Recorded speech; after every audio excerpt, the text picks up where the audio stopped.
There's a moment almost everyone has experienced, usually by accident.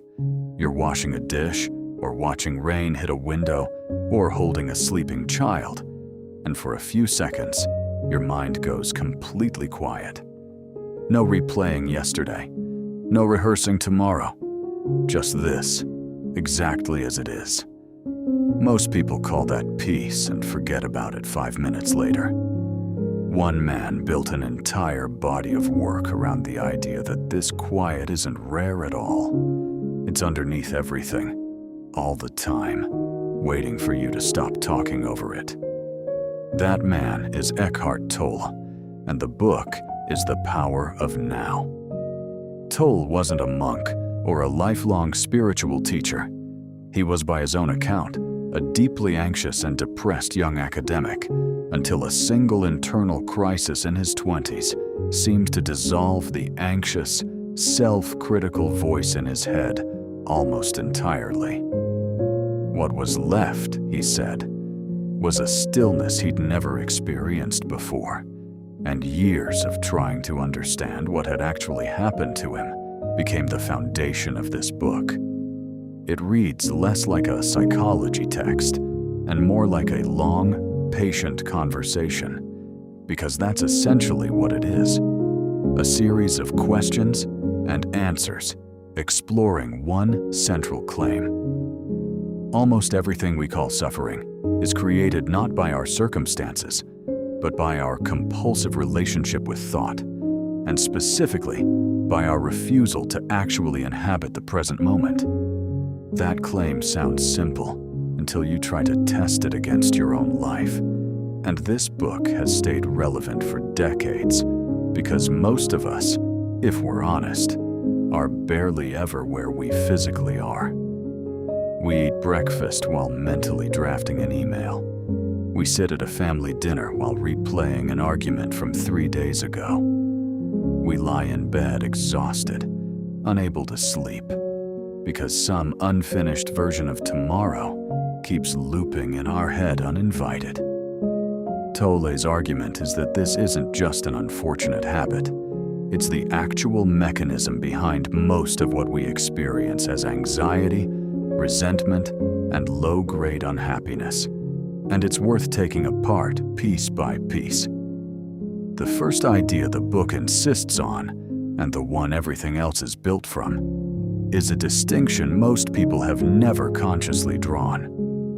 You are not your thoughts. This sounds abstract, so make it concrete.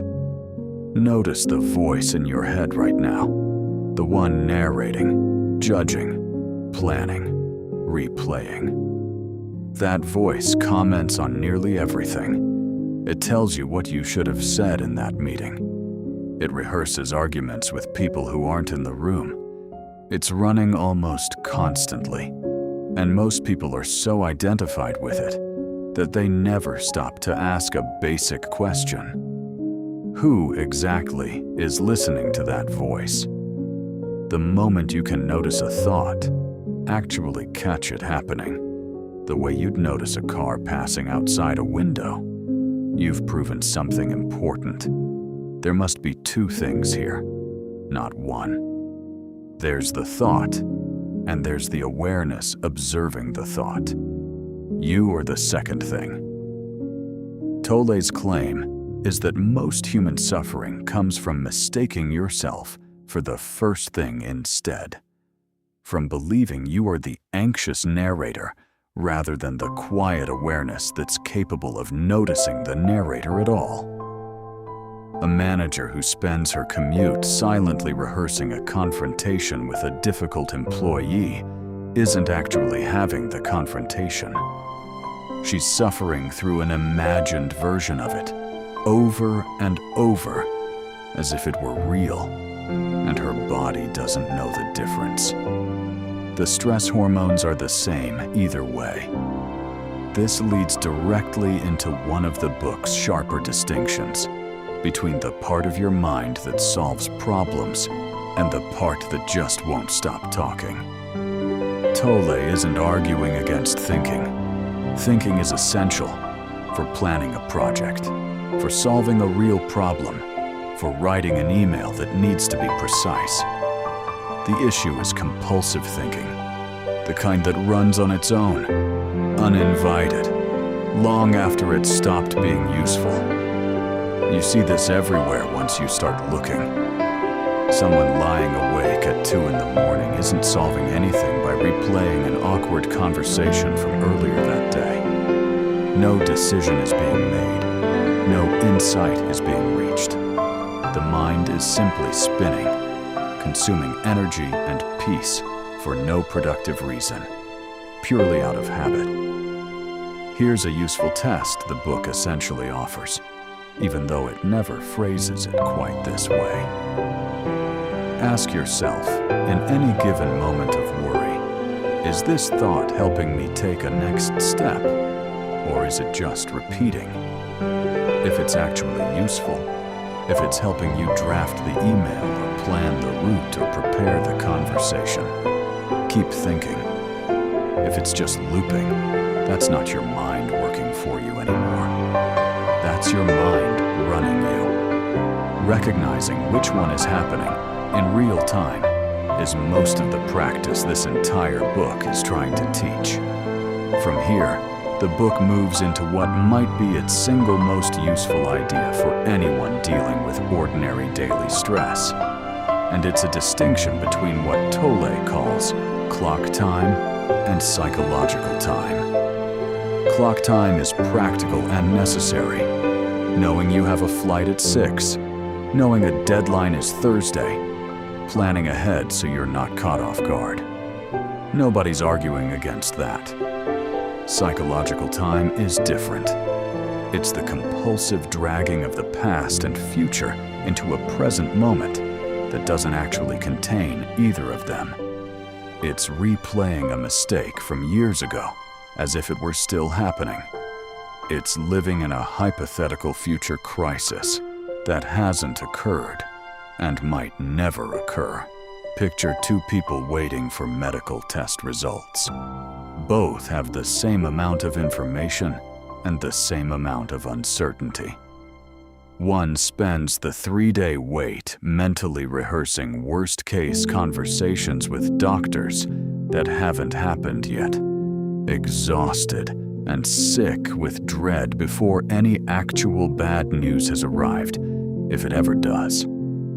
The other feels the same fear when it surfaces, doesn't suppress it, but keeps returning attention to whatever is actually in front of them. A meal, a conversation, a walk, rather than living inside a future that hasn't happened. Tolle's point isn't that the second person doesn't care about the outcome. It's that suffering over an imagined future before it exists adds a second layer of pain on top of a situation that's already hard enough without it. The problem was never the uncertainty. The problem was the mind's refusal to let uncertainty simply be uncertain, instead of filling it with imagined catastrophe. This brings the book to a concept that sounds almost too simple to matter until you actually try it under real stress. The idea that whatever is happening right now is always, in some sense, workable, while imagined versions of the future rarely are. Not because problems don't exist, they obviously do. But the present moment, exactly as it is, can always be met, dealt with, or endured, one step at a time. It's the mental overlay of everything that might go wrong, layered on top of what's actually happening, that becomes unbearable. Think about someone facing a genuinely difficult week, a project deadline, a sick parent, a financial scare, all landing at once. Looked at as one overwhelming block called this whole situation, it can feel paralyzing. But almost nobody actually has to handle this whole situation all at once. They have to make one phone call this morning. They have to finish one section of the project before lunch. They have to sit with their parent for one visit today. Tolle's argument is that the present moment is almost always more manageable than the mental composite we build out of past worry and future fear stacked together. Not artificially easy, just actually possible, in a way the imagined totality never quite is. There's a companion idea here that Tolle treats as central, even though it's easy to misread at first. Acceptance. This isn't passivity, and it isn't giving up on changing your circumstances. It's the difference between fighting reality itself and fighting your actual problem. Picture someone stuck in brutal traffic, already late for something important. There are two layers happening at once. There's the traffic, which cannot be changed by any amount of frustration. And there's the internal resistance to the traffic, the tension, the anger, the mental narrative about how unfair this is, which is entirely optional and changes nothing about the outcome, except how miserable the next 40 minutes feel. Accepting the traffic doesn't mean pretending you're not late. It means putting your energy into what's actually within your control, like calling ahead, instead of burning it on a fight with a situation that was never going to listen. Tolle takes this further with an idea that tends to land hardest for people going through genuine hardship, not minor inconveniences. He argues that a significant amount of suffering comes not from painful events themselves, but from an accumulated, often unconscious pattern of old emotional pain that gets triggered and reactivated by present situations, feeding on itself and growing stronger the more it's fed. He calls this accumulated pattern the pain body. You've likely seen it in someone, maybe in yourself. A small, forgettable comment at dinner suddenly triggers a reaction wildly out of proportion to what was actually said, because the comment wasn't really the target. It struck an old wound that was already primed and waiting, and the present moment became a stage for pain that had nothing to do with tonight. Recognizing this pattern in real time changes what you can do with it. A father who snaps at his teenager over a minor mess in the kitchen, then catches himself and notices this isn't really about the mess, has done something significant. He's separated the old pain from the present trigger. He can't undo decades of accumulated reactivity in one moment, but he can decline to add to it. He can notice the wave rising and choose not to be swept out by it. Tolle would say that noticing itself without judgment is most of the work. You don't have to fix the pain body in one sitting. You just have to stop unconsciously feeding it every time it stirs. Underneath all of this sits the book's quietest and, in some ways, most radical claim, the one that gives the book its title. Now is not simply the current tick of a clock, sandwiched between a past that's gone and a future that hasn't arrived. It's the only place life actually happens at all. The past exists only as memory, accessed right now. The future exists only as imagination, also accessed right now. Every experience you have ever had, or will ever have, occurs in a present moment, not conceptually, literally. This isn't a mood or an aesthetic preference for mindfulness. It's closer to a description of how experience actually works, whether you notice it or not. Once that lands, the practical instruction the book keeps circling back to becomes less mystical and more like ordinary maintenance. Come back. Not once, repeatedly, all day, for the rest of your life, because the mind will wander again within minutes, every time, and that's not a failure. It's just what unattended minds do. Someone folding laundry while mentally drafting a text message can, at any point, Simply notice the texture of the fabric under their hands, the motion of their arms, the sound of the dryer running. That's not a grand spiritual event. It's a small return, available constantly, free of charge, requiring nothing except remembering to do it. There's one more practical thread worth pulling out, because it's the part of the book most people actually use day to day, long after the philosophy has faded into the background.